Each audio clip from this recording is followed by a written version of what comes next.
Why was she sitting alone in the darkest corner of a bar that should have been condemned years ago? Not hiding, not waiting, just existing in a space where nobody asked questions because nobody wanted the answers. Lieutenant Commander Mara Lauren didn't look dangerous. That was the point. Black crew neck worn soft from too many washes, boots that had seen more ocean spray than polish, hair tied back like an afterthought rather than a decision. She sat beneath a photograph of a rusted aircraft carrier that got decommissioned before half the people in that room even knew what a deployment meant. In her hands, a training log she hadn't actually read in 20 minutes. Some people drink to forget.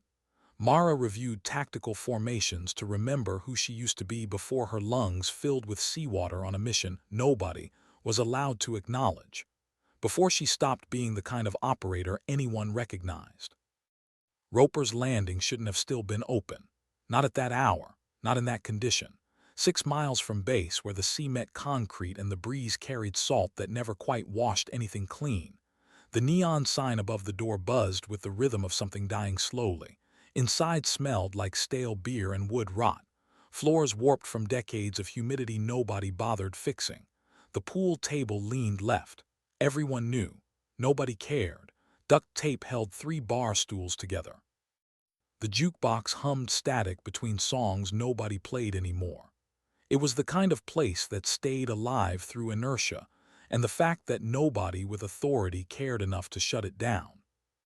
The regulars knew her, not by name, just knew the lines not to cross. A few nodded when she walked in, but nobody sat beside her. She liked it that way, preferred the quiet, the space to think without explaining, without performing. The door opened, cold air first, then 6 figures, 4 civilians in hoodies and work boots, 2 off-duty aviation techs still in their undershirts and flight deck jeans. The kind of mix that looked fine for 15 minutes before it went sideways.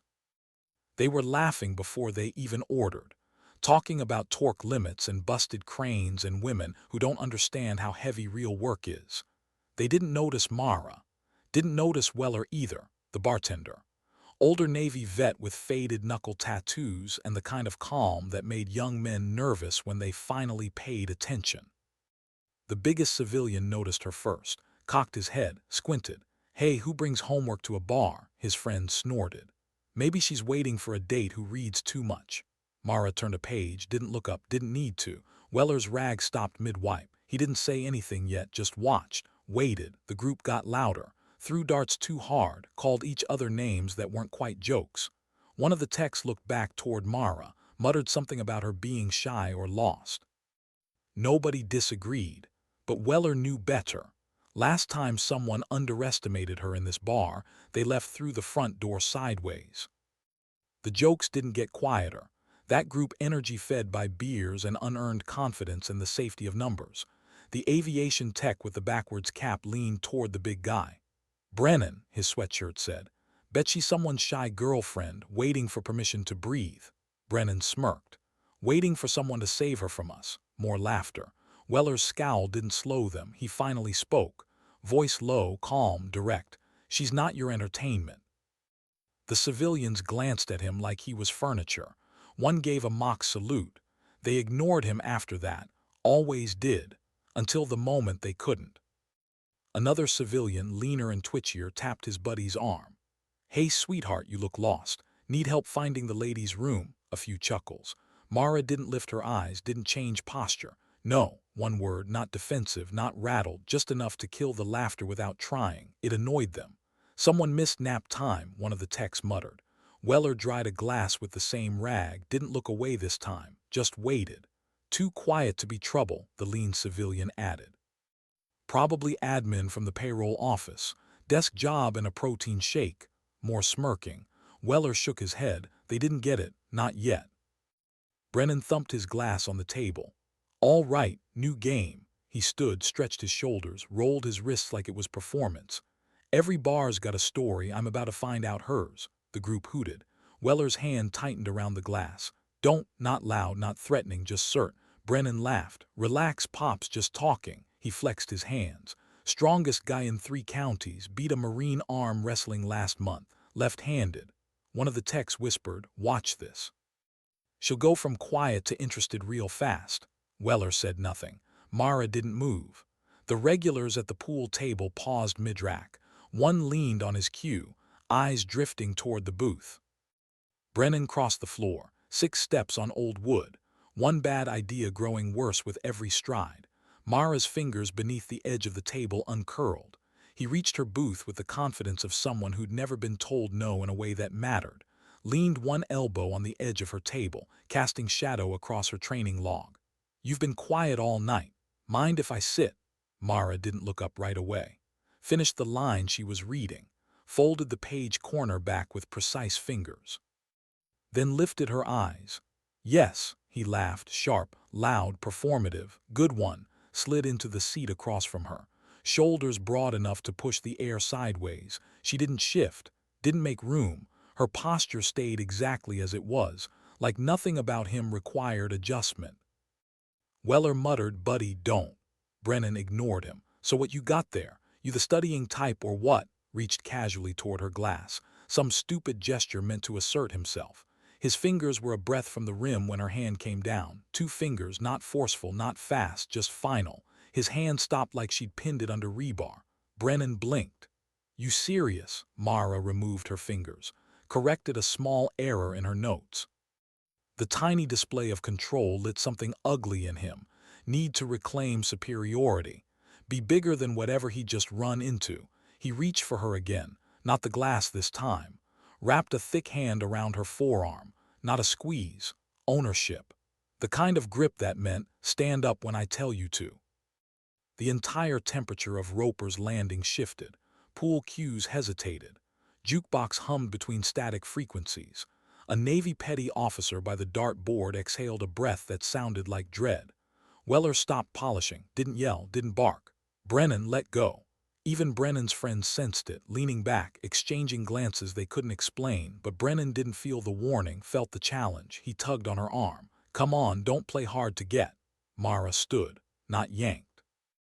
Not pulled, she simply rose. Chair didn't scrape loud, stance didn't widen, pulse didn't change. She just stood straight, balanced, calm, looking first at his hand, then at him, her voice barely above the hum of the lights. "Let go." Brennan's grip tightened.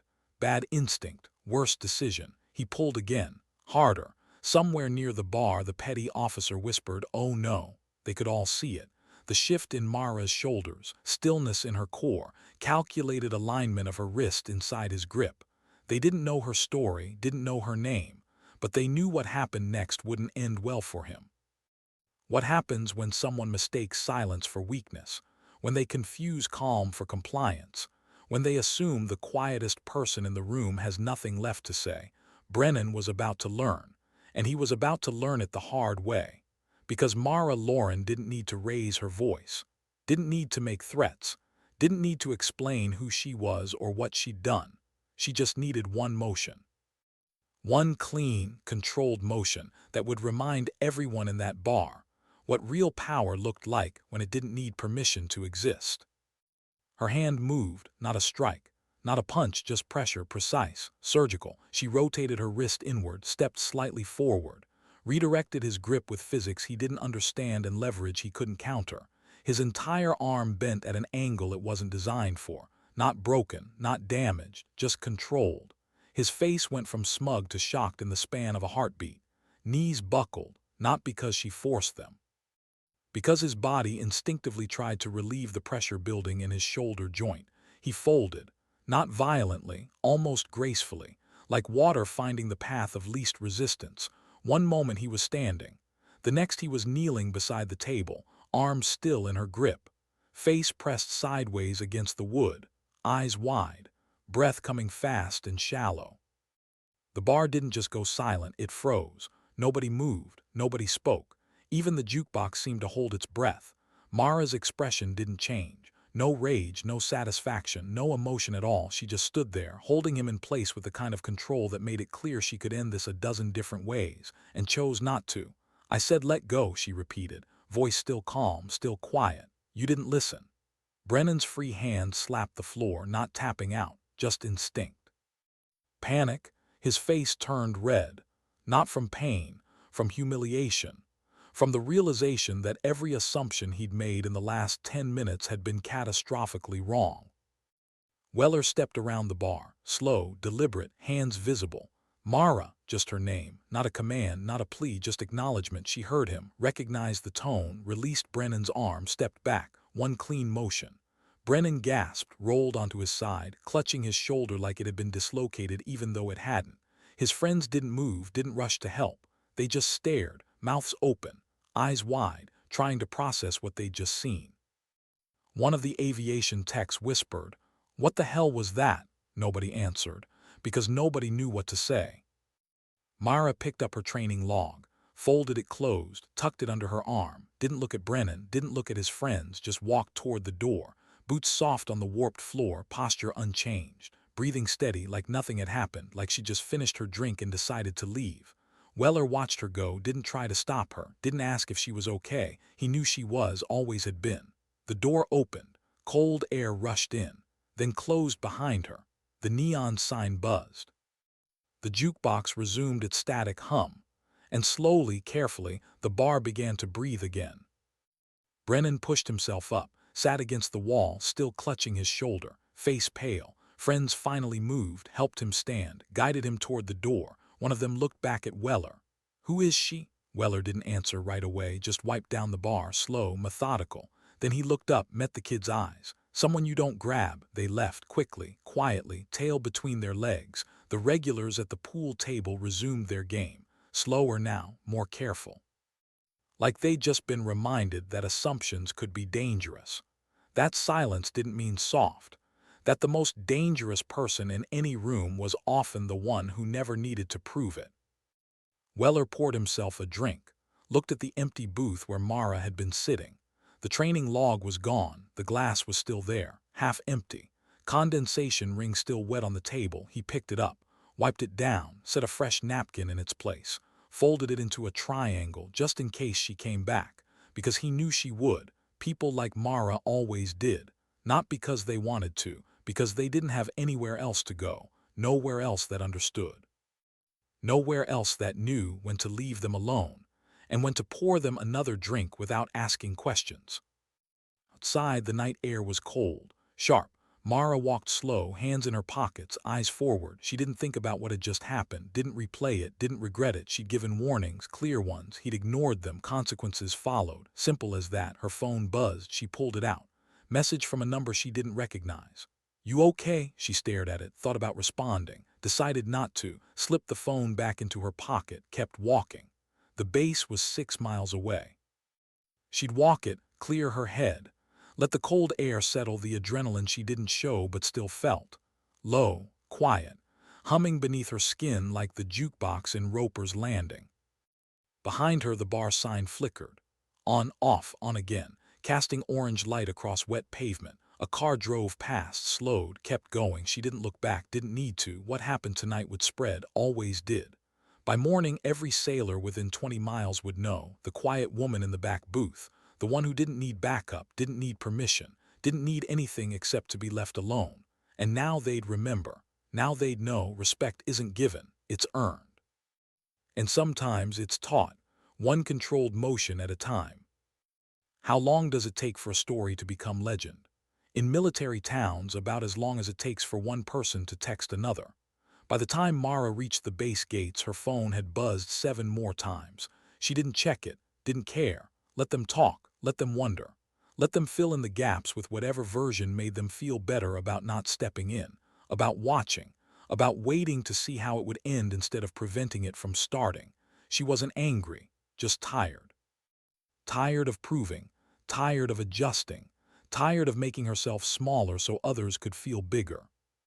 The guard at the gate waved her through, recognized her, didn't ask questions. She nodded, kept walking. Her quarters were quiet, dark, exactly how she'd left them. She dropped the training log on the desk, pulled off her boots, sat on the edge of her bed, stared at the wall, not thinking, not feeling, just existing in the space between what happened and what came next.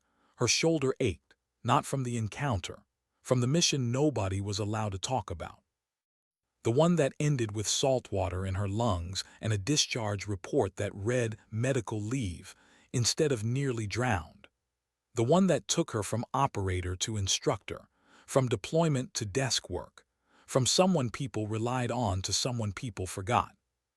She lay back, closed her eyes, listened to the sound of the bass settling in for the night. Distant voices, doors closing, the low hum of generators, the ocean beyond the fence. Constant, relentless, unforgiving, she knew that sound, knew what it meant to be caught beneath it, pulled under. Fighting to surface while the weight pressed down and the cold seeped in and the darkness became absolute. She'd survived, technically, but survival wasn't the same as living. And living wasn't the same as being recognized for what you'd given up to still be breathing. Morning came too fast, always did. She dressed, tied her hair back, laced her boots, walked to the training facility like every other day, except today people noticed. Eyes followed her through the hallway, whispers trailed behind her like wake from a boat. She didn't acknowledge them, didn't slow down, just kept walking, head up, shoulders back, breathing steady. In her office, a note was taped to her computer. Report to Commander Royce, 900. She checked the time, 20 minutes. She sat. Opened her email. 73 new messages, most from people she didn't know. Half were congratulations, half were questions, a few were warnings. You made enemies last night. Be careful. They're talking. She deleted them all, stood, grabbed her cover, headed for Royce's office. Commander Royce was Old Navy, the kind who'd seen everything twice and believed nothing until it was written down, signed, and witnessed. His office smelled like coffee that had been reheated too many times and leather that had absorbed decades of stress. He looked up when she knocked, gestured for her to enter, didn't smile, didn't frown, just waited for her to close the door and stand at attention. Lieutenant Commander Lauren, sir. He leaned back, studied her. You had an eventful evening. She didn't respond. Didn't need to, he already knew. 4 witnesses, 2 cell phone videos, 1 very embarrassed civilian contractor and 2 aviation techs who suddenly can't remember why they thought it was funny. He paused. Care to explain? Mara's voice was calm, measured. I was approached, warned him, he didn't listen. I removed the threat, no injuries, no escalation beyond what was necessary. Royce nodded. And the bartender, Weller, he observed, didn't intervene. Why not? Because he knew I didn't need him to. Royce tapped his pen against the desk. The contractor claims you assaulted him. The video will show otherwise, sir. It does. He pulled up his computer, turned the screen toward her. Surveillance footage from inside the bar, grainy but clear enough. You gave multiple warnings. He initiated physical contact. You responded proportionally, textbook defensive tactics. He closed the laptop. Why didn't you press charges? Mara met his eyes. Wasn't necessary. Explain. He learned that's all that mattered. Roy studied her long enough that the silence became heavy. Then he nodded. You're dismissed. No write-up, no formal complaint. But Lauren, she waited. Next time let someone else handle the teaching. She didn't agree, didn't disagree, just nodded, turned, left. Because sometimes teaching was the only thing that stopped the next incident from happening. And sometimes the quietest lesson was the one that stuck the longest. Back in her office, she closed the door, sat in the dark, let the weight settle. People thought she'd won something last night. A confrontation, a fight, recognition. They were wrong. She hadn't won anything. She just reminded the world she still existed, still mattered, still had value beyond the mission report that ended her career. But reminders faded, memories shifted. And tomorrow someone else would test her, push boundaries, assume she was soft because she was quiet, and she'd have to decide again. Teach or walk away. Stand or sit down. Be seen or disappear into the background noise of a base that only remembered her when it was convenient. Her phone buzzed. Another message, this one different. Roper's landing tonight if you want. Weller, she stared at the screen, thought about ignoring it, thought about staying in, avoiding the stares, the questions, the weight of being the story everyone wanted to tell, but she'd spent too long disappearing, too long making herself smaller, too long letting silence be mistaken for surrender. She typed back. Same booth, sent it, set the phone down, and for the first time in months felt something close to steady. When dignity is questioned, what does strength look like? Not the kind that breaks bones or shatters egos, not the kind that demands attention or thrives on conflict, but the kind that simply exists, unmoved, unbothered, unshaken by the noise around it. Mara Lauren had spent years earning that strength. in training that broke others, in missions that nearly broke her, in the silence that followed when everyone moved on and she was left standing alone. She didn't need validation, didn't need recognition, didn't need the world to understand. She just needed to know that when the moment came, when someone crossed a line they shouldn't have, she could respond. And that response would be controlled, measured, final. 7 days later, Roper's Landing looked exactly the same. Same flickering neon sign, same warped floorboard, same dead jukebox, same familiar faces leaning over half-empty glasses, but something in the air had changed. Not loud, not obvious, just different. When Mara walked in, nobody said a word, not because they were afraid, because they remembered. She wore the same thing as last time, black crew neck, worn boots, hair tied back without effort. This time there was no training log in her hand. Just silence and a quiet seat in the same booth near the back.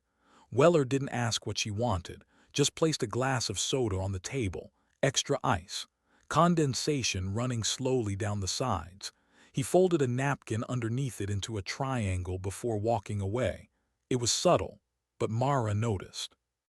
At the far end of the bar, a few young sailors sat straighter when she entered. They didn't speak to her, just gave the respectful nod reserved for someone whose story had traveled faster than their name. The door opened again. Brennan stepped in, alone this time, no swagger, no posturing, no noise. His boots were quiet on the floor, sweatshirt replaced with standard base issue, one stripe missing from his sleeve, fresh bandage still taped across his forearm. He looked around like he wasn't sure why he came. Then he saw her, still, calm, same corner booth. He didn't get close this time, just stopped about 3 feet from her table, not sitting, not looming, just there. "I didn't know who you were." Mara didn't look up immediately, took a sip first, set the glass down. "You shouldn't need to." Brennan swallowed. The words weren't easy. "I was out of line." "Yes," a pause. He didn't argue, didn't try to explain. "I'm sorry." Mara's eyes finally lifted. No heat, no cold, just the kind of clarity that makes excuses unnecessary. She nodded once. "Go home, be better next time." That was all. Brennan stood there for another second, like he thought maybe there'd be more. There wasn't. He turned and left quietly, didn't stop at the bar, didn't order a drink, didn't look back. When the door closed behind him, a contractor sitting 2 stools down leaned toward Weller. "Who's she again?" Weller didn't look up from his glass. "Someone you don't start a fight with." In the booth, Mara took another sip, eyes calm, not satisfied, not victorious, just still.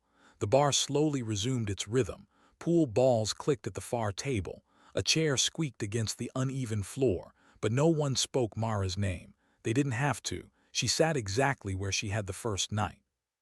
Same posture, same half-full glass in front of her, but the room around her held itself differently now.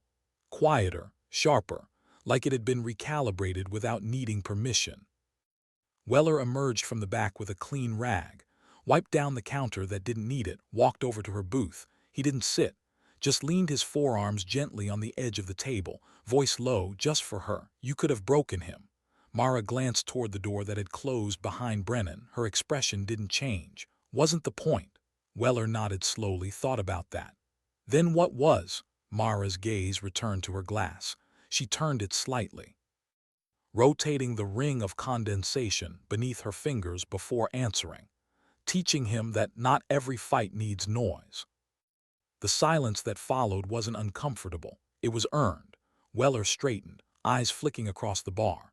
"You know, this place has been here through 8 co's, 2 hurricanes, and that time some boot licked the jukebox and shorted half the wall." Mara gave a faint exhale that might have been a smile. "But I've never seen a room go that still. Not even the night they brought home the caskets." She didn't say anything. She didn't need to, because Roper's Landing wasn't the kind of place that handed out respect. It waited for you to earn it, usually the hard way. And now everyone inside knew exactly how fast things could change when the quiet woman in the back corner decided she'd said enough with her silence. Mara drained the last of her soda, set the glass down on the napkin Weller had folded with care. She slid the triangle back toward the center of the table and stood. Her boots made soft thuds against the floor as she walked to the door. No one stopped her. No one said goodbye. They just watched with something between reverence and caution. The door opened, then closed. When it did, the jukebox buzzed back to life, like it had finally caught its breath. Weller looked around the room. Conversations resumed. But not quite the same. Because now every chair, every booth, every drink poured in Roper's Landing lived in the shadow of the night. The quiet woman stood up and reminded everyone what real control looked like. Outside, the air was cold again. Sharp, clean. Mara walked toward the base, hands in her pockets, head up. The ocean somewhere beyond the fence. Constant, relentless. She'd made peace with it, with the weight, with the silence. With the fact that some stories don't have endings, they just have moments. And tonight had been one of them, not a victory, not a defeat. Just a reminder that strength doesn't need volume. That power doesn't need permission. That dignity, when questioned, doesn't defend itself with words. It simply acts, and in the acting leaves no doubt about what it's capable of when pushed. She reached the gates. The guard waved her through. Same as always, she nodded, kept walking. Her quarters were quiet, dark, exactly how she'd left them. She sat on the edge of her bed, pulled off her boots, let them drop to the floor, and for the first time in 7 days she didn't think about the mission that nearly killed her. Didn't think about the career that ended. Didn't think about the operator she used to be. She just thought about the bartender who folded her napkin into a triangle. The young sailors who sat straighter when she walked in. The contractor who apologized without making excuses. And the bar that would remember her not because she demanded it, but because she earned it. One controlled moment at a time. Sometimes dignity doesn't speak. It simply acts. And when it does, the world has no choice but to listen. Not with ears, but with respect. The kind that lasts long after the words fade and the moment passes. The kind that reminds everyone watching that silence isn't weakness. Calm isn't compliance. And the quietest person in the room might just be the one you should never, ever underestimate. Because when they move, when they finally decide enough is enough, the world doesn't just notice. It remembers, and it never makes that mistake again. 3 weeks passed. The kind of weeks where time moves but nothing really changes. Deployments got scheduled. Training exercises ran on repeat. Personnel rotated in and out like tides.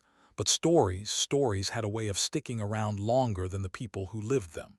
Mara's name didn't appear in official reports. Didn't get mentioned in briefings. Didn't show up in any formal record of what happened that night at Roper's Landing. But it didn't need to. Because in military towns, reputation isn't built on paperwork. It's built on whispers, on nods, on the way people step aside in hallways without being asked. She noticed the shift, how conversations paused when she entered the mess hall, how junior officers straightened their posture when she passed, how the training recruits watched her demonstrations with something close to awe mixed with fear. She didn't encourage it, didn't discourage it, just kept moving through her days with the same quiet intensity she'd always carried. Teaching hand-to-hand combat to sailors who thought they knew what fighting meant, until they sparred with someone who understood the difference between violence and control. Running tactical simulations for pilots who assumed air superiority meant never having to think about what happens when you're grounded. Reviewing mission reports that never quite captured what it felt like to make decisions when every option led to loss.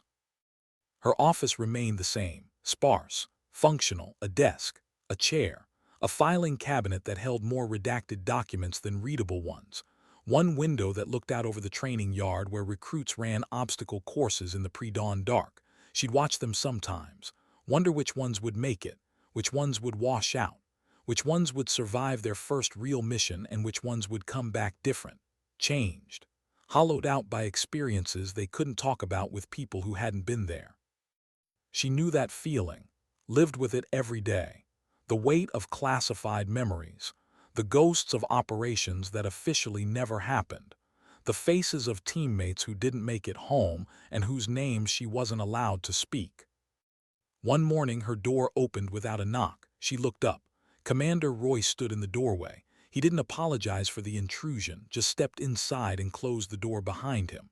"Walk with me." Not a question, not a request. She stood, grabbed her cover, followed him out into the bright morning sun.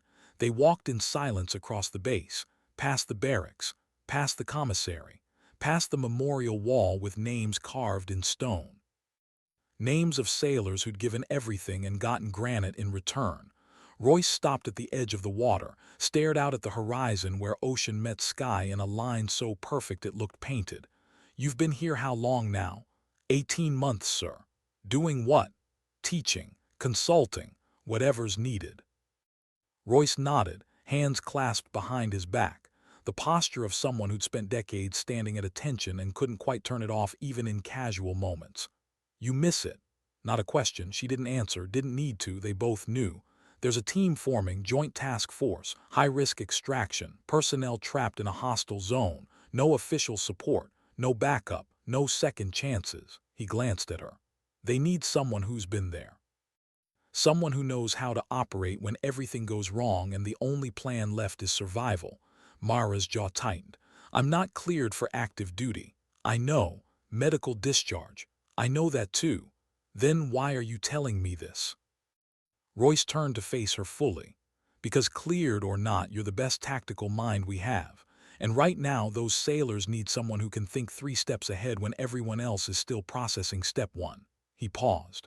"I'm not asking you to deploy. I'm asking you to brief the team, walk them through scenarios, help them prepare for what they're about to face." Mara looked out at the water, felt the pull, the old instinct. The part of her that never stopped being an operator even when the paperwork said otherwise. "When?"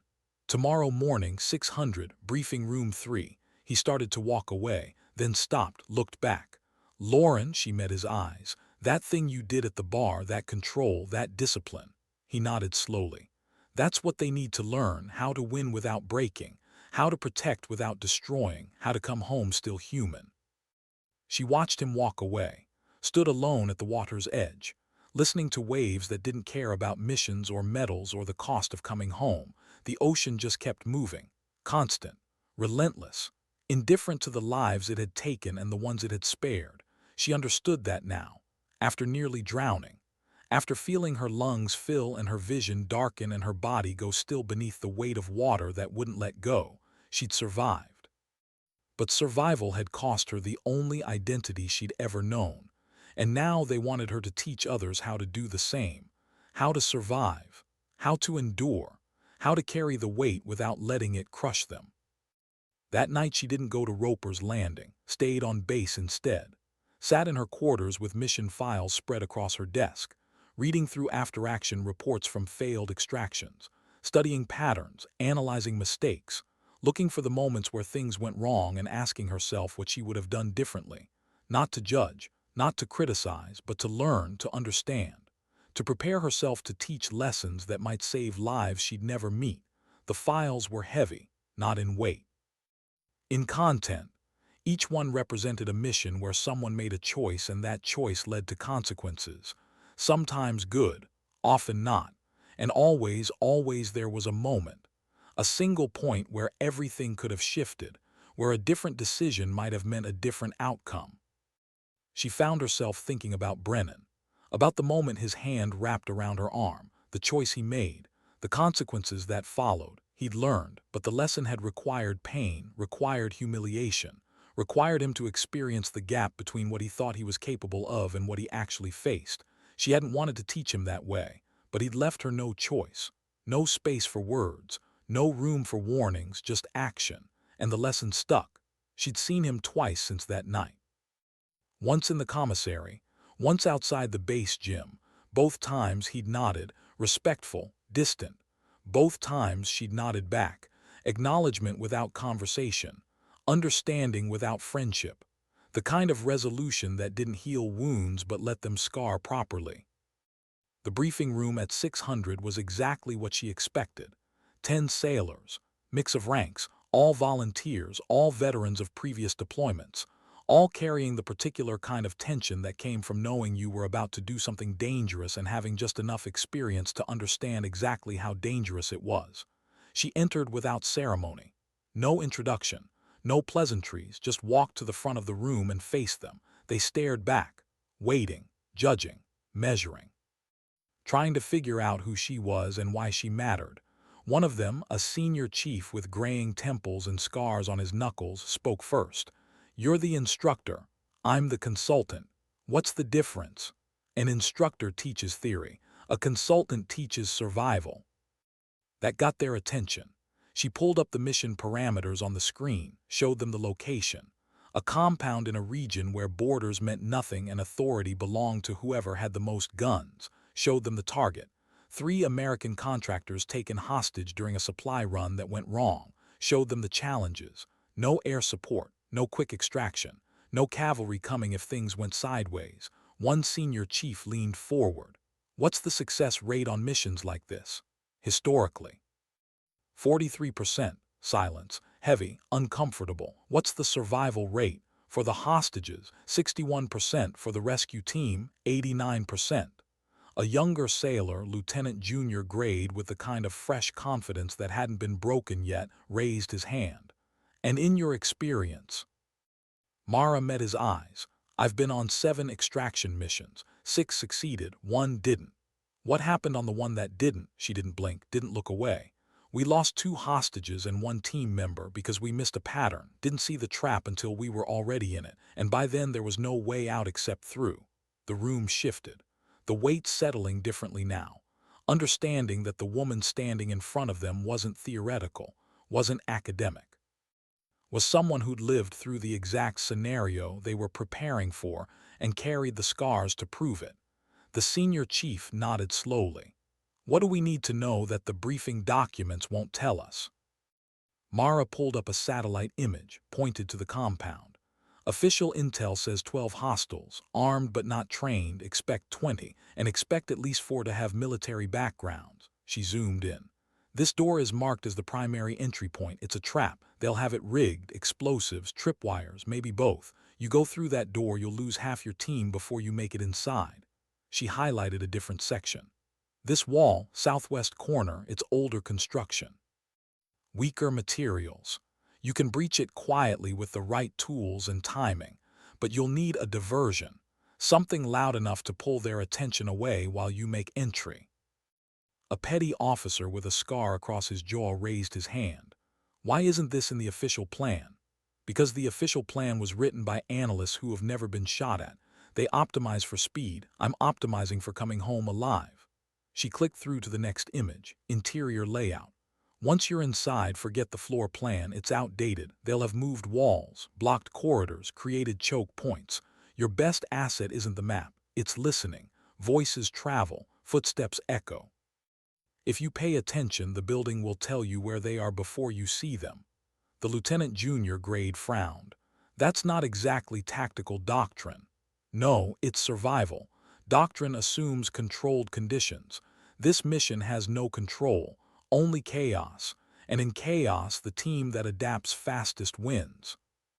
She spent the next 4 hours walking them through scenarios, not hypotheticals, real situations pulled from her own experiences, moments where plans fell apart and instinct became the only guide, moments where split-second decisions meant the difference between mission success and body bags.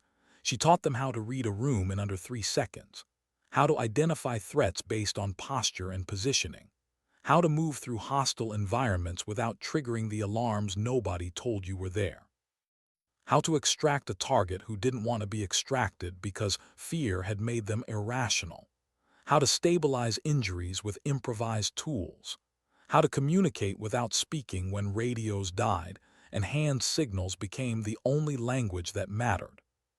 By noon, they looked exhausted, not physically, mentally, the kind of exhaustion that came from having your assumptions challenged and your confidence tested and your understanding expanded beyond comfortable limits. The senior chief approached her as the others filed out. That was intense. It needed to be. You think we're ready? Mara considered the question. Thought about the 7 missions she'd run, the 6 that succeeded and the one that haunted her. Thought about the sailors she'd lost and the ones she'd saved and the impossible task of measuring readiness against unknowable variables. Ready doesn't exist, only prepared. And preparation means accepting that no matter how much you train, the real thing will surprise you. Your job isn't to prevent surprises, it's to survive them. He nodded, started to leave, then turned back. What happened to you? The mission that ended your active duty. Mara's expression didn't change, but something behind her eyes shifted, went distant. We were extracting a deep cover asset. Intel said the compound was clear. It wasn't. They had a second team waiting, ambushed us during extraction. I took fire covering our exit, fell into a drainage canal. Current pulled me under. By the time my team fished me out, I'd been underwater for 4 minutes. Medically, I drowned.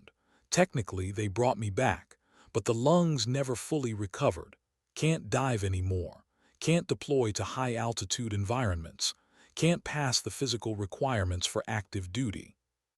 The senior chief absorbed that, but you still teach. Because the mission doesn't stop just because I can't run it anymore. She met his eyes. Your team goes out in 72 hours. Everything I taught you today might save your life, or it might not, but at least you'll know what you're walking into, and you'll know that someone who survived the worst-case scenario believes you can too.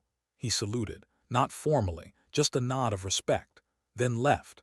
Mara stood alone in the briefing room, surrounded by images of a compound she'd never visit and a mission she'd never run, helping people prepare for dangers she understood too well. It wasn't the career she'd imagined, wasn't the life she'd chosen, but it was the one she had, and she'd learned, slowly and painfully, that purpose didn't always look like you expected. Sometimes it looked like teaching, like sharing, like passing on hard-won knowledge so others didn't have to learn the same lessons in blood. She gathered her materials, closed down the presentation, walked out into afternoon sun that felt too bright after hours in a darkened room. Her phone buzzed, message from Weller. Quiet night tonight, booths open if you need it. She smiled, small, genuine, typed back. On my way. Because sometimes, after spending hours preparing people for the worst moments of their lives, you needed to sit in a bar where nobody asked questions, where the only expectation was that you'd show up, drink your soda, and exist without explanation, where the bartender understood that some kinds of tired couldn't be fixed with rest, only with presence, only with the quiet company of people who'd been through their own wars and came out different but still breathing. Roper's Landing welcomed her the way it always did, with flickering neon and the smell of old wood and the sound of a jukebox that never quite played the right song. She took her booth. Weller brought her drink, set it down with the napkin folded into a triangle. She nodded thanks. He nodded back, and for a while there was nothing but the comfortable silence of two people who understood that sometimes the most important conversations were the ones you never had. Just presence, just acknowledgement. Just the quiet recognition that survival looked different for everyone, but meant the same thing in the end. Still here, still breathing, still finding reasons to show up when showing up was the hardest thing you could do. The sailors deployed 3 days later. Mara wasn't there to see them off, didn't watch the helicopters lift into pre-dawn darkness, didn't stand on the tarmac with families and command staff, just stayed in her quarters, said a silent prayer to a God she wasn't sure she believed in anymore, asked for their safety, for their success, for their survival, knowing that no matter how much she'd prepared them, the mission would find ways to surprise them, would test them in ways no training could anticipate, would ask them to make choices they'd carry for the rest of their lives. All she could do was hope she'd given them enough knowledge, enough tools, enough understanding of what it meant to operate in the space between right and wrong, where the only guide was instinct and the only judge was consequence. 48 hours later, her phone rang. Commander Royce, voice tight, controlled. They're back, mission successful, all personnel accounted for, hostages secured. Relief flooded through her, hot, overwhelming. She exhaled a breath she didn't realize she'd been holding. Injuries, minor, nothing critical. The senior chief asked me to pass along a message. What message? He said to tell you the wall worked, and the listening saved their lives. Mara closed her eyes, nodded even though he couldn't see her. Good. Lauren, sir. They want to meet with you, debrief, share what happened. She hesitated. Part of her wanted to know, wanted the details, wanted to understand how her lessons translated into real-world application. But another part, the part that knew how heavy those stories could be, hesitated. When? Tomorrow, 1400, same briefing room. I'll be there. The debrief was different from the briefing. Same room, same people, but the energy had changed. They'd left as sailors preparing for the unknown. They'd returned as operators who'd survived it. The senior chief stood at the front, face harder now, eyes carrying the particular weight that came from seeing things you couldn't unsee. He ran through the mission, clean, professional, hitting the key points without dwelling on the details that didn't matter for training purposes. They'd used her entry point, breached the southwest wall exactly as she'd suggested, created their diversion with timed charges that pulled the hostiles toward the rigged door, made entry while attention was divided, found the hostages in a basement room that wasn't on any floor plan, located them by listening, by paying attention to the sound of breathing in a building that should have been empty, secured them, extracted them, brought everyone home. But then he paused, looked directly at Mara. There was a moment about 6 minutes into the extraction. We had the hostages. We were moving to the exit and I heard something, footsteps, wrong cadence, wrong pattern, something off. I held up my hand, stopped the team, listened. The room was silent. If we'd kept moving, we would have walked straight into an ambush. 4 hostiles, positioned in a corridor we'd already cleared, waiting. If we'd gone through, we would have been trapped. Hostages in the middle. Team divided. No good options, he swallowed. But because you taught us to listen, because you told us the building would talk if we paid attention, we heard them first, adjusted our route, avoided the ambush, and everyone made it out. Mara's throat tightened. She didn't trust her voice, just nodded. The senior chief stepped down. Another sailor stood, then another, each one sharing a moment where something she'd taught them made the difference, where knowledge translated into action and action translated into survival. By the time they finished, her eyes were wet, not from sadness, from something she hadn't felt in a long time, purpose, validation. The understanding that even though she couldn't deploy anymore, even though her active duty career had ended in a drainage canal with water in her lungs and death close enough to touch, she still mattered, still contributed, still saved lives, just in a different way, a quieter way. A way that didn't come with medals or recognition but came with something better. The knowledge that 10 people came home because she'd been willing to share what she'd learned in the darkest moments of her own service. After they left, Commander Royce approached her. "They want you to do more briefings, train more teams."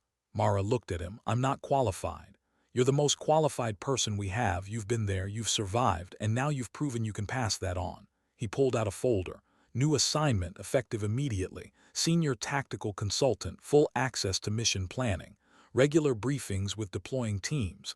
Teach them what the textbooks can't. Teach them how to survive." She took the folder, opened it, read her new designation, her new purpose, her new mission. And for the first time since waking up in a medical bay with tubes down her throat and the taste of seawater still burning her lungs, she felt like an operator again. Not the kind who kicked down doors, but the kind who made sure the people who did made it home afterward. That night she returned to Roper's Landing, walked in with her head up and her shoulders back. Weller saw her immediately, smiled, actually smiled, set her drink down before she even reached the booth. She sat, took a sip, let the weight settle, a different weight now, not the crushing pressure of being useless, but the solid weight of responsibility, of purpose, of knowing that tomorrow she'd wake up and train more people and share more lessons and maybe, just maybe, save more lives. The door opened. A young sailor walked in, fresh-faced, nervous. He looked around like he wasn't sure he belonged. His eyes found Mara, lingered, then he approached, stopped a respectful distance away. "Lieutenant Commander Lauren," she looked up. "Yes, I deploy next month, my first real mission. I heard what you did training that team, bringing them home." He swallowed. "I was wondering if you could teach me too."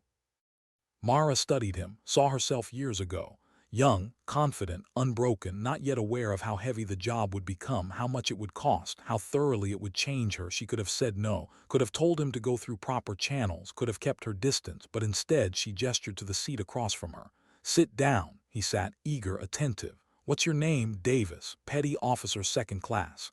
First mission." "Yes, ma'am." "Scared?" He hesitated, then nodded. "Yes, ma'am." "Good. Fear keeps you alert, keeps you cautious, keeps you alive. It's not fear that gets you killed, it's arrogance." She leaned forward. "Tell me what you know about the mission." And he did, and she listened. And then she taught him, right there in a bar that smelled like old beer and warped floors, taught him the things nobody else would say, the uncomfortable truths about what happens when plans fail, the brutal reality of making decisions when there are no good options, the weight of coming home when not everyone else did. They talked for 2 hours, until her glass was empty and his eyes were wider and his understanding was deeper.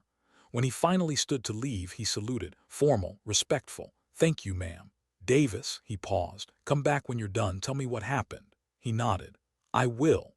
And then he was gone, and Mara sat alone in her booth with the folded napkin and the condensation ring and the quiet satisfaction of knowing she'd just done exactly what she was meant to do, not in a classroom, not in a briefing room, but here, in a bar where respect was earned and lessons were learned, and the line between weakness and strength was measured not in volume but in control, in discipline, in the willingness to share what you'd learned so others didn't have to learn it the hard way. Weller appeared with another glass, set it down, leaned against the booth. "You're building an army," Mara shook her head. "I'm building survivors." "What's the difference?" She looked up at him. "An army breaks things, survivors protect them." He nodded slowly, understood because he'd been there too, had his own missions, his own scars, his own reasons for pouring drinks in a bar instead of wearing the uniform anymore. "For what it's worth," he said quietly, "you're good at this, teaching, preparing them, giving them what they need to come home." Mara took a sip. "It's not what I wanted, but it's what they need." "Yeah," she set the glass down, "it is." And that in the end was enough. Not perfect, not glorious, not the career she'd imagined when she first put on the uniform and raised her hand and swore to defend, but enough, because purpose didn't always look like you expected. Sometimes it looked like a quiet booth in a forgotten bar where lessons got passed down and respect got earned and lives got saved one conversation at a time. Sometimes strength wasn't in the doing, it was in the teaching, in the sharing, in the willingness to show your scars so others might avoid getting the same ones. And if that wasn't heroism in the traditional sense, well, Mara had stopped caring about tradition a long time ago. She cared about results, about survival, about making sure that when the next mission went wrong, and it always went wrong, the people running it had enough knowledge, enough training, enough hard-won wisdom to adapt and endure and bring everyone home. She finished her drink, stood, left payment on the table, walked to the door. Behind her, Weller called out, "Same time next week." She looked back, nodded. "Same time next week." Because some rituals mattered, some spaces needed to be honored, some places became more than just locations. They became anchors, reminders, safe harbors in a world that demanded too much and gave back too little. And Roper's Landing, with its broken jukebox and warped floors and bartender who understood without asking, had become that for her. A place where she could exist without explanation, where silence was welcome and respect was automatic, and the weight of all she'd survived didn't need to be carried alone. Outside, the night air was cold, stars visible despite the base lights. Ocean somewhere beyond the fence, constant and relentless and indifferent to the lives it touched. She walked slow, hands in pockets, mind quiet. Tomorrow would bring new missions, new teams, new sailors needing lessons she wished they didn't have to learn. But tonight was hers. Tonight was peace. Tonight was the simple satisfaction of knowing she'd found her place in a world that had tried very hard to make her disappear. She hadn't disappeared. She'd adapted. She'd survived. And now she was teaching others to do the same. And if that wasn't worth something, then nothing was. Sometimes dignity doesn't speak. It simply acts. And sometimes strength isn't in the fighting. It's in the teaching, in the quiet passing of knowledge from one generation to the next, in the willingness to show your scars so others might avoid getting the same ones. Mara Lauren had learned that lesson the hard way, had paid for it with missions that failed and lungs that filled and a career that ended before she was ready. But she'd learned it. And now in a bar 6 miles from base where nobody asked questions and respect came automatically, she was passing it on. One sailor at a time, one conversation at a time, one life saved at a time, and that was enough. More than enough, it was purpose. It was meaning. It was proof that even when everything else got taken away, even when the job you loved became impossible and the identity you built got stripped down to nothing, you could still matter, still contribute, still save lives. Just in a different way, a quieter way, the kind of way that didn't come with medals or headlines but came with something better. The knowledge that somewhere, someone came home because you were willing to share what you'd learned. And in the end, that was the only recognition that mattered.